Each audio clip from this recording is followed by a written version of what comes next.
Bonsoir à tous, j'espère que vous allez bien et que votre Noël s'est très bien passé également. Ce soir, je vais vous raconter une histoire de disparition qui a très peu fait parler d'elle malheureusement et qui est survenue il y a une vingtaine d'années. C'est l'affaire de la disparition de la jeune Karine Ledoux qui venait d'avoir 18 ans et qui disparaît le 4 juin 1999. Si ce type de contenu vous plaît, n'hésitez pas à vous abonner. Je publie chaque semaine une vidéo de crime ou de disparition non résolue en France. C'est parti pour vous raconter l'affaire Karine Ledoux. Karine vit à Jussy, une commune de Moselle de 444 habitants aujourd'hui, vraiment à proximité de Metz, où elle est étudiante au lycée Georges de la Tour en sciences médico-sociales.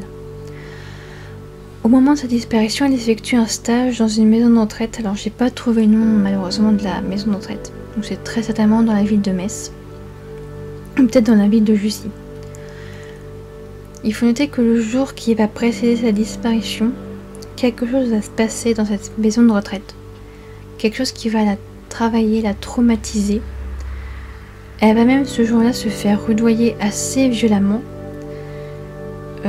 Et elle va quitter le lieu de stage beaucoup plus tôt que prévu,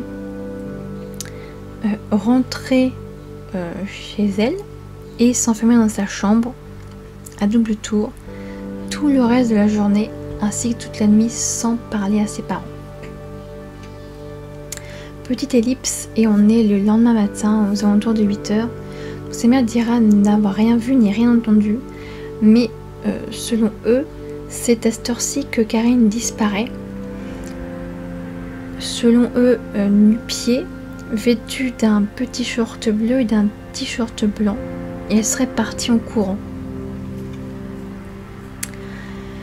Ses parents vont quand même laisser la journée passer en espérant que Karine rentre d'elle-même à la maison.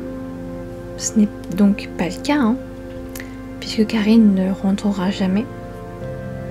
Mais à 19 h, il signale à la gendarmerie sa disparition, mais malheureusement, arrivé devant la gendarmerie, celle-ci est fermée et ils sont contraints de s'y rendre le lendemain matin. Et lorsqu'ils signalent cette disparition, donc, qui va quand même être notée dans un procès verbal, on leur dira que, étant donné que Karine est majeure, donc elle avait 18 ans et 3 mois au moment de sa disparition, ils ne peuvent rien faire, que sa disparition est d'office qualifiée de disparition volontaire, malgré le fait qu'ils ont sûrement dit qu'elle était dans une santé psychique assez fragile, qu'elle est quand même partie pieds nus et en fringues de nuit, mais pour eux ils ne peuvent rien faire. La seule chose que les proches vont pouvoir faire, c'est lancer une procédure de recherche de l'intérêt des familles. Ça existe toujours, c'est toujours le cas quand une personne adulte disparaît et qu'il n'y a pas forcément de background inquiétant. Et du coup, les parents, les proches et des villageois vont chercher Karine un petit peu partout, dans les bois. Ils vont sûrement longer la Meuse, enfin la Moselle, pardon, aussi. Ils vont fouiller les villes alentours, donc très certainement Metz, vont demander aux SDF du coin s'ils ont des informations sur sa disparition, si quelqu'un l'a vu. Et ils vont aussi engager un détective privé. Le seul témoignage qu'on aura, c'est que quelqu'un l'aurait vu à Moulins-les-Metz. Donc c'est vraiment juste après Jussy, on traverse un petit pont je pense, et on se trouve à Moulins-les-Metz. Les gendarmes, eux, quant à eux, vont penser assez vite à la tête du suicide, probablement à cause de cette fragilité psychique qu'a Karine, mais ses parents n'y croient pas. Son père va dire ceci, que si elle s'était donné la mort dans les bois, étant donné que ceux-ci sont extrêmement fréquentés, son corps aurait été retrouvé tout de suite. Pareil, si elle s'était suicidée en se jetant dans la Moselle, on aurait retrouvé tout de suite aussi. Assez vite en fait. Mais il y a eu malgré tout quelques petites pistes plus ou moins intéressantes. Par exemple, quelques jours après sa disparition, un témoignage d'automobiliste dira que un homme sera vu en train de jeter un corps de femme dans un fossé. Les lieux seront fouillés par les gendarmes, malheureusement sans succès, sauf qu'ils vont retrouver une médaille et un petit peu de sang. Mais selon les parents, il n'y aura pas de procès verbal. Donc un procès verbal, c'est en fait les gendarmes qui remplissent un document pour dire que ce jour-là, à telle heure, ils ont retrouvé tel et tel objet à tel endroit. Voilà. C'est pour rendre ça plus, d'un point de vue juridique, plus legit. Et ça, selon les parents, il n'y a pas eu. Il n'y a même pas eu de mise sous scellé de la médaille, ni des taches de sang. En l'an 2000, donc quelques mois après sa disparition, il y aurait une jeune fille, enfin une jeune femme, qui se sera fait agresser dans la ville de Metz, je crois, par une personne malheureusement qui ne sera jamais retrouvée. Donc c'est peut-être ça qui a permis en 2001 l'ouverture d'une enquête pour enlèvement et séquestration dans le cas de Karine Ledoux. Malheureusement, ça ne donnera rien. Les années passent et rien ne se passe, et j'ai visiblement l'impression que l'affaire n'était pas du tout médiatisée étant donné que c'était une adulte.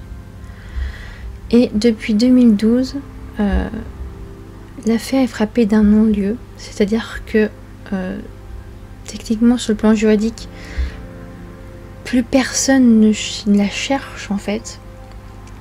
C'est-à-dire qu'il n'y a aucun gendarme qui ne travaille sur l'affaire depuis 2012. Donc elle est considérée comme un cold case.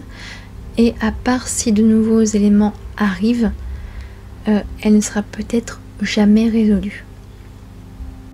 Je vais maintenant consacrer quelques minutes à donner un petit avis personnel sur l'affaire et aussi à poser quelques petites questions qui me sont venues à l'esprit quand j'ai étudié le cas. Alors d'accord, on était en 1999 et c'est vrai qu'en ce qui concerne la disparition de personnes majeures, il y avait très peu de suivi de la part des autorités. C'est-à-dire qu'on considérait très vite que à partir du moment où vous étiez majeur, si vous partiez, bah c'était forcément volontaire en fait. C'était pas un kidnapping, il n'y avait pas de séquestration, c'était pas forcément un acte malveillant. Il n'y avait pas de quoi s'inquiéter, hormis si il y avait peut-être un certain bagage psychiatrique par exemple, ou lié à un traitement médicamenteux assez lourd. Je sais pas si vous avez regardé les infos récemment ou simplement être allé sur Twitter scroller vite fait, mais on a retrouvé le corps d'un jeune homme de 20 ans, là, le 20 décembre 2021. Par hasard, hein, c'est un promeneur qui voulait faire un petit raccourci sur son chemin et qui a découvert la carcasse d'une voiture avec un squelette à l'intérieur et des papiers. Donc, il n'y a peut-être pas encore l'expertise ADN, mais il y a de fortes chances que ce soit un jeune homme qui avait 20 ans au moment de sa disparition et il a quand même disparu en 2003. Ça fait un bon moment qu'il est là. Alors je sais que à l'époque de sa disparition, il vivait chez son oncle et sa tante et qui bougeait beaucoup. Donc eux n'ont peut-être pas pensé à signer sa disparition tout de suite. Et après ils se sont dit, bah il donne pas de nouvelles, peut-être genre pas de nouvelles, bonnes nouvelles. Mais en fait, il n'y avait pas de nouvelles parce que bah, malheureusement il était décédé au fond d'un ravin des suites d'un accident de voiture. J'ai fait le lien avec Karine puisque l'affaire Karine date de 99 et cette affaire là de 2003 pour montrer que même après sa disparition, il y a quand même eu très peu de suivi des cas d'affaires de disparition de majeurs. Sachez qu'en France, il y a à peu près 9200, 10 000 disparitions d'adultes en tout cas. Certaines sont considérées comme inquiétantes. Il y a 800 disparitions de mineurs aussi également par an en France, ce qui est énorme.